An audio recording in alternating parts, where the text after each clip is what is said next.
Welcome to the College Basketball Net Profit Show, Tuesday, March 21st. Ian Cameron and Conor Mack ready to break down the Tuesday slate. We have two CBI tournament semifinals, and we have two NIT tournament quarterfinals on tap tonight. We'll begin in the NIT. We've got two of the four quarterfinal matchups taking place tonight. The other two will be tomorrow night, so we'll do that on the show tomorrow. But tonight we got the first two quarters in the NIT. We've got North Texas, Oklahoma State. Oklahoma State 4-point favorites, 121 being the total in this game. The money's moved to North Texas. Some of that is mine. I do like the Mean Green here, getting points. A very good defensive team. I think a game where points are going to be at a premium between these two teams. You look at how they match up statistically. Both of them have been pretty solid at the defensive end. Neither team's really going to push pace. You've got North Texas's number one point per game allowance in the country, 18th in field goal percentage defense, really, really strong at that end of the court. Oklahoma State not really that far behind. And keep in mind, Oklahoma State's defensive numbers, they're top 100 in a lot of categories, playing in a very strong and very deep Big 12. So very impressive. Both of these teams are at the defensive end of the basketball court. You might give North Texas a little bit of an edge, though, especially with free throw percentage being in their favor. It's a team that shoots almost 75% from the free throw line compared to below 70% for Oklahoma State. So could that come into play late in a close game? Perhaps. But, you look at both of these teams, and North Texas has beaten, not so much the greatest of competition here in this tournament so far, Alcorn State and Sam Houston State, but they got the job done. Oklahoma State, you could say the same thing for them. They played Youngstown State. Eastern Washington was a pretty good win, 71-60 for them over the weekend. They get to host this game. They're the higher-seeded team, so this game is in Stillwater tonight. That being said, I don't think playing on the road will be something that will shake up this North Texas team. Very experienced group, very solid, like I said, at the defensive end of the court. So I did grab the points here with North Texas. Down to 4. I got 4.5. I still like it. Conor, what do you think here? Mean Green Cowboys.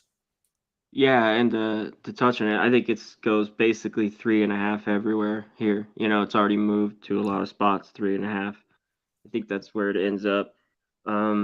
Yeah, I think North Texas, short trip, like you mentioned. Obviously, Oklahoma State always plays good basketball at home. This is where you want them.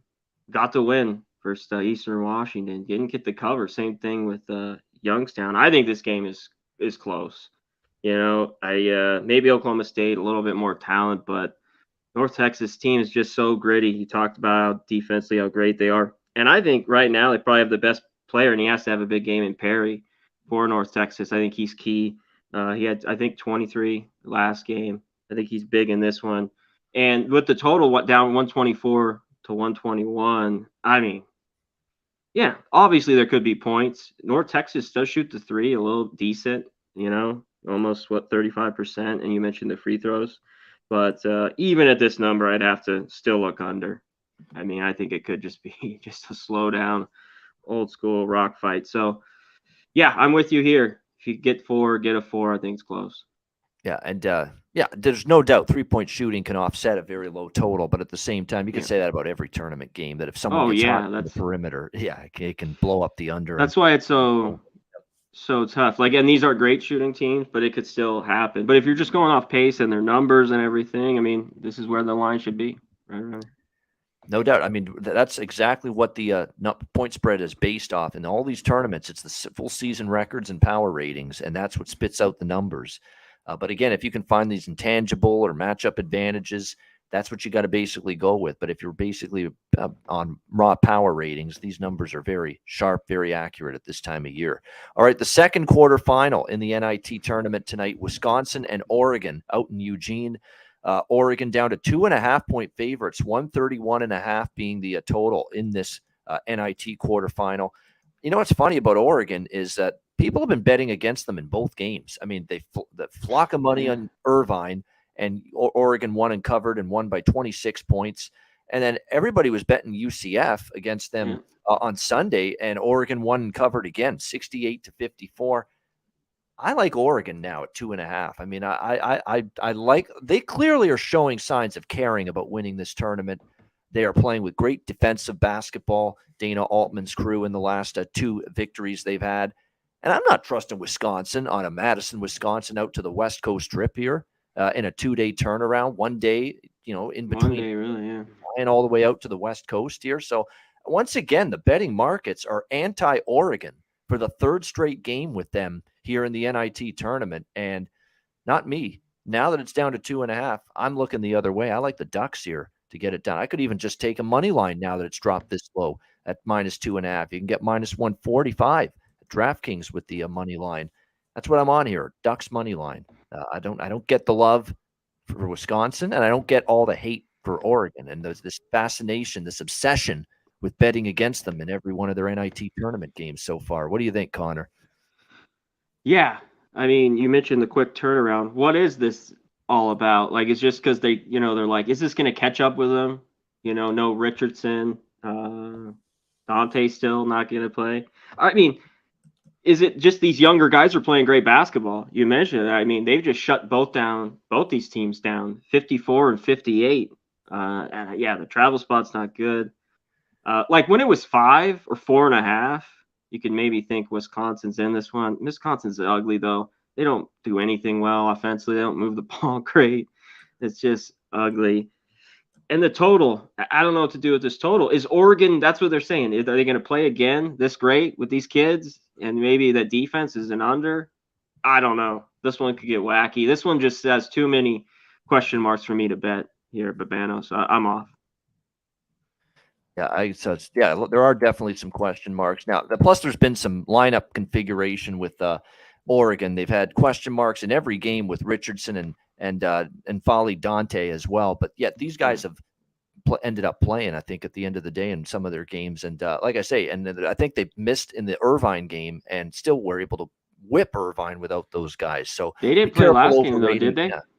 I don't think so. No. Yeah, I don't think so in the last game against UC, and they still won by double digits. So I know that's what I'm saying. I mean, I know there's some injury concerns, and people don't really like the way Oregon play, but they're playing well. They've gotten by. They've won these 2 games, and I think they can handle Wisconsin. I don't like the situation for Wisconsin going all the way out on a road trip here with just 1 day turnaround after playing at home on Sunday. So like I say, I'm on Oregon now at -145. All right, let's go to the CBI semis. Eastern Kentucky, Southern Utah, all of this tournament, of course, at Daytona Beach in Florida at the Ocean Center. Southern Utah, 4.5-point favorites, 152 the total. I mean, the betting markets are pounding the under in both of these games. I think they feel that semifinals now, let's see some defense, right? Let's see these teams tighten up. We're getting closer to awarding a championship here for this tournament. Let's see if these teams can tighten up. But I'm not in a rush to bet under with these teams. I mean, they play fast. They're very good offensively. That Eastern Kentucky game that they played yesterday against Indiana State, holy crap, that game flew over the total with plenty of room to spare. And we know Eastern Kentucky is a full-court press team. They're going to push the pace. So I can't say I'm in a rush now to bet, especially the under at a bad number, 152, when you could have gotten it at 156.5. So I'd kind of lean over now at 152. I'd probably have to ride the wave with Eastern. I mean, Eastern Kentucky's just been feeling it in this tournament. They've been a great underdog so far here in the CBI. But I'm also a big fan of Southern Utah, and they're playing really good basketball, this Thunderbirds team, very well coached by Todd Simon, good offensive players up and down their roster. The question is it enough points to keep riding it with the Colonels in this game? So I do still lean EKU. I haven't bet it. I probably won't bet it. I might bet the over, though, now that it's dropped to 152. Connor, what do you like here? Yeah, first half too has dropped as well. Like, I don't know, 3 points. I really don't want it. I mean, maybe, but these are 2 teams just frenetic pace, like you mentioned. It's just going to be bam, bam, up, down, up, down. So you're betting an under, older knows there. Eastern Kentucky, you mentioned back-to-back wins. And that last one, I mean, overtime too. The thing is, Southern Utah away from home has always given me a little bit of pause. I know they're playing great basketball here, and I think they win. Just laying the 4 points. It was like Rice the other day. Rice laying points, no. Rice catching points, boom, and Rice covered there. I think Southern Utah might win, but now it's 4.5. A lot of love here, Southern Utah. This was one, but man, you would like, maybe you play here, money line. If you look with another one, maybe with Oregon, whatever you want to play it with, if you like Southern Utah, because I don't know, the 4.5 of the Eastern Kentucky can hang around. All right, we got Radford and Charlotte, final game here on this short Tuesday slate. This is the other CBI semifinal. Charlotte 5-point favorites, 123 the total. Now, we know this should be an under. There's no question. I shouldn't say there's no question. There's always a question. It's a 50-50. It's a 50-50 proposition with every bet, over, under, or whatever side. Obviously, there's a possibility the game can go over, but just when you look at it stylistically, Radford's defense first. They're not going to push pace. Charlotte is defense first. They're not going to push pace. That's why this total is where it is here, 123. It's going to be a game played in the half court, essentially. So it's who's going to be able to get the good shot selection. There's no question, to make the most of it. Radford with a pretty surprising performance against just that they beat San Jose State going away, 67-57 as 6.5-point dogs. So they've played really well. They played excellent defense in this tournament in their first two games, beating Tarleton State in overtime and then the win against San Jose State. They're holding their foes to 44 of 100, 44% shooting, 44 of 110. So barely 40% shooting. Their defense, the Radford Highlanders, has been outstanding. Charlotte, on the other hand, they beat Western Carolina and UW Milwaukee to get to this point. Actually, offensively, they had a very good game, very atypical of Charlotte. Charlotte struggles to score points, but they are good defensively. But they shot better than their average in the last game, nearly 50% in the win against Milwaukee. That being said, Milwaukee's not a great defensive team, and they come from a conference, the Horizon League, where there's a lot of issues with teams defensively in that conference. So it does feel like this is one of those tight, very defensive-minded, low-scoring games. The question is, do you want to go under 123 in this game? I think Charlotte probably advances in this game, but at the same time, Radford's on this roll right now, and you're getting 5 in what's going to be a very, very low-paced game. So you can tell I'm off the side because I'm going back and forth. I lean under, but as you know, I don't love betting unders, and I don't like them at 123 when the total's this low. Conor, what do you think? Yeah, this isn't easy with the side. Both teams I've liked all year, and they've cashed for me all year. They were good against the number. You mentioned Charlotte. Yeah, Milwaukee doesn't have a great defense, but they don't score a ton. Yeah, this got, and it's just pounded to the under. I wonder if it still stays under. I just, something with 5 now, even though I think Charlotte maybe is the better team. So it's just, Bradford's just going here. They're just rolling. You know, they've won. Even when that loss to Campbell was just to buy a point before they got bounced, I think they played their best basketball towards the end of the year. It seems like they're always in close games. They're just there. I want the 5 points, kind of. I mean, that's my heavy lean here now. As much as I like Charlotte, I'm looking that way. I think this just could be a real tight one. So I'm looking at the 5. All right, Radford. Radford Highlanders. I mean, they have been good in this tournament. And we'll see if they can keep the momentum. As a dog, here. Too, they're losing by under 2 points all year. It's like 1.5. So, man, I think I want the points. And there's already been a ton of love, though, to Charlotte here, 3.5 to 5. Yeah, good job, by the way, getting this tournament on a platform that everybody has. By the way, I can count on one fucking hand how many people have Fubo TV. That's apparently where all these games are being televised for the CBI tournament. So, you got to look at every nook and cranny to find these games on television. Good luck with that. Yeah, I was trying to watch all those games because they were doing a quadruple header of CBI yesterday during the day. And I'm like, I can't find these games anywhere. So, yeah, obviously, or Flow. I knew it was one of them, Fubo TV or Flow Sports. There's another one. Good luck finding that. You have a better chance finding gold at the bottom of the sea. Before you find Flow Sports on the television screen. Holy shit. Good luck with that. Yeah. So not exactly a television spectacle, this CBI tournament. That's the NIT at least gets television exposure. ESPN Plus and the ESPN networks show that one. But CBI, good luck finding it. Anyway, that's it. We got our 4 games. Hit the like button. We appreciate it. It'll be a short show tomorrow as well. We just have the CBI championship and then the other 2 NIT quarterfinals tomorrow. On the Wednesday show. So again, we'll be done in 20 minutes tomorrow, just like today.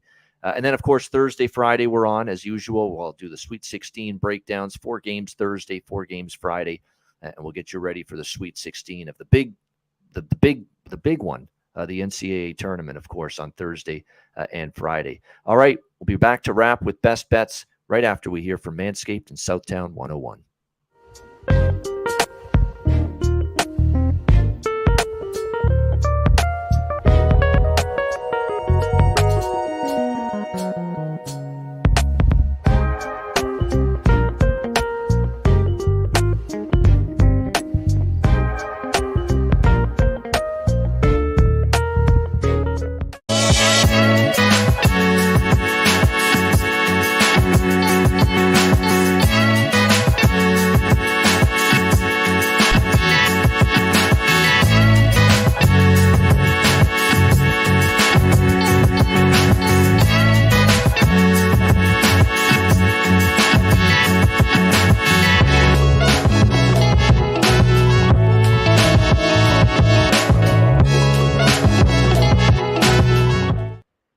right, Southtown 101. When you're in San Antonio, Texas, stop in. Great food, drinks, live music, DJs, karaoke, Southtown 101, and manscaped.com. Promo code PubSports, 20% off and free shipping at manscaped.com with the promo code PubSports. All right, we got best bets right now to wrap up this show for the Tuesday edition. Connor, we have 2 NIT games, 2 CBI games. What do you like for your best bet?